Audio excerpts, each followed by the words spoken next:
Drugs সব দুজন তো এর আগে দিলাম লাইটটা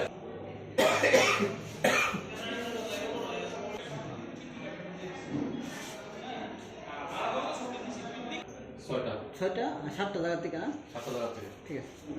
বিভিন্ন জায়গা থেকে কমপ্লেন আসছিল, যদিও ফেস্টিভ সিজন চলছে, কিন্তু রাতে 2টা 3টা 4টা হিউজ ভুল বলিউড চালিয়ে বিভিন্ন এলাকাতে বক্স বাজছিল, যেখানে সাধারণ যারা বাড়িতে হাই বিপির পেশেন্ট আছে, রুগী আছেন, ওদের খুব অসুবিধা হচ্ছিল যারা, কিন্তু অনেকবার আমরা পুলিশ থেকে বারণ করার পরও কিন্তু ওরা স্টপ করেনি বা বলিও মুক্ত করেনি।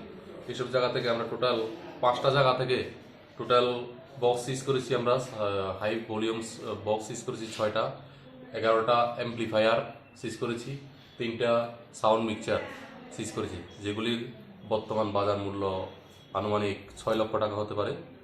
এগুলিকে আমরা সিজ করেছি এবং আমরা 7 জন মালিকের বিরুদ্ধে আমরা কেস পাঠিয়েছি মাননীয় আদালতে।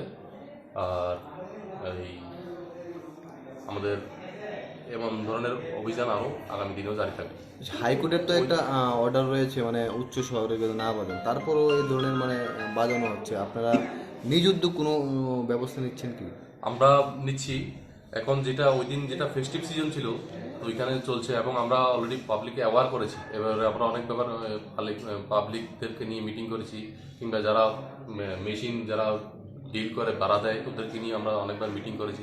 ওই দিন আমরা অতিরিক্ত হয়ে গেছে, এই সময় আমাদের মাননীয় জেলার এসপি সাহেব, এডিশনাল এসপি রুরাল, এসডিপিও সাহেব, আমরা সবাই থানার অফিসার সহ সবাই মিলে গিয়ে আমরা এই রেডগুলি করেছি এবং সবাই উদ্যোগে আমরা এটা সিজ করতে পেরেছি।